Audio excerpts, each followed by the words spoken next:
யாருக்குன்னா அப்பா பெரியப்பா இப்போ உள்ள முதலமைச்சர் பெரியப்பா ஸ்டாலின் அவர்களுக்கும் சித்தப்பா இபிஎஸ் பழனிசாமி அவர்களும் தான் இந்த பதிவு. ஏன் அப்படின்னா 2 பேரும் மாறி மாறி சேர்த்த வாரி போட்டது மாதிரி ஓசி தரேன் இலவசம் தரேன்னு சொல்றீங்க. 1000 வேண்டாம், 2000 வேண்டாம், பஸ்ஸும் வேண்டாம், ஒன்றும் வேண்டாம். நீங்கள் செய்கிற வேலை வந்த உடனே கையெழுத்து மதுவை ஒழிப்போன்னு போடுங்க. அதுவே போதும். நீங்கள் மதுவை ஒழிச்சிருங்க. கேரளா மாதிரி நம்ம மாநிலத்தை கொண்டு வாங்க, சுத்தமான மாநிலமா. இந்த பெண்கள் எல்லாம் அழகா பட்டுச்சேலை கட்டி போய் அந்த ஒரு மல்லிகை போயிட்டு புருஷன் உசுரோடு இருக்குன்னு சொல்லி ஒரு ஓட்டு போட்டு வந்துடுவாங்க. இதுவே உங்களுக்கு போதும். எந்த இலவசம் வேண்டாம். நல்ல மருத்துவத்தை கொடுங்க, நல்ல கல்வியை கொடுங்க, சுத்தமான தண்ணி கொடுங்க, போதும். எதுக்கு ஓசி? இந்த இடத்துல ஸ்டீல் ராஜபாளையம் வந்து 10 ரூபா தான் டவுன் பஸ்ஸுக்கு. நீங்க ஓசின்னு என்னைக்கு விட்டீங்களோ அது நிக்க மாட்டேங்க, ஏற்ற மாட்டேங்க, மரியாதை இல்லாம பேசுறான் டிரைவர் கண்ட்ராக்டர்.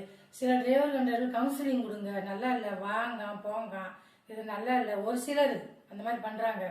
நிப்பாட்டிங்க, 10 ரூபா கொடுத்து நாங்க போக மாட்டோம். அதுங்களுக்கு டயத்துக்கு கிடைச்சிச்சு, இப்ப கிடைக்க மாட்டேங்க. ஞாயிற்றுக்கிழமையான வண்டி செட்டில் போட்டுதான், வண்டி வரமாட்டேங்குது.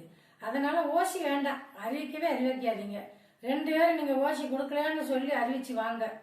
கையெழுத்து மதுவை ஒழிச்சிருவோம், வேண்டாம். அடுத்து கஞ்சா போதையை ஒழிச்சிருங்க. சின்ன பிள்ளையெல்லாம் அறுவாள் எடுத்து வெட்டுது, இதெல்லாம் பார்க்க முடியுதா? அவன் பாட்டு சின்ன பிள்ளை வெட்டி போட்டு யாருக்கா பார்த்தேன்? வேண்டாமே வேண்டாம், எந்த ஓசியங்கள் வேண்டாம். பாடுபட்டு கஞ்சி ஒழிப்போம், படிச்சவனுக்கு வேலை கொடுங்க, அதுவே போதும் எங்களுக்கு. என்னென்ன படிப்பு படிச்சோ அவங்களுக்கு வேலையை கொடுங்க. அவன் முன்னாடி பிள்ளைங்க காப்பாற்றிக்கணும். ஓசி நீங்க எவ்வளவு நாளைக்கு கொடுப்பீங்க? கொடுத்து பாருங்க. இப்ப 10 லட்சம் கோடி கடங்கிறீங்க. இதுவே என்ன செய்ய ஒண்ணுமே எங்க தலையில வைப்பீங்க. தீர்வை ஏற்றிக்கிட்டு போவீங்க, கரண்ட்டுக்கு ஏற்றிக்கிட்டு போவீங்க, தொழில் சேர்த்து எல்லாம் ஏற்றுவீங்க. இன்னும் இந்த 2000 கொடுத்தீங்கன்னு வச்சிங்கன்னா 20 லட்சம் கோடி வந்துடும் கடன். அப்போ அந்த கடனுக்கு நீங்கள் வட்டி எத்தனை கோடி கட்டுறீங்க மாதம்? இதெல்லாம் புரிஞ்சுக்கிட வேண்டாமா? ஏன் சேர்த்த வாரி போட்ட மாதிரி போடுறீங்க? ஒன்றுமே வேண்டாங்க. இலவசம் விலைவாசியை பற்றி பேச மாட்டேங்கிறீங்க, மக்களை பற்றி சிந்திக்க மாட்டேங்கிறீங்க. நீங்கள் அந்த மதுக்கடையில் வருமானம் வரப்போய் தானே ஓசி கொடுத்தீங்க.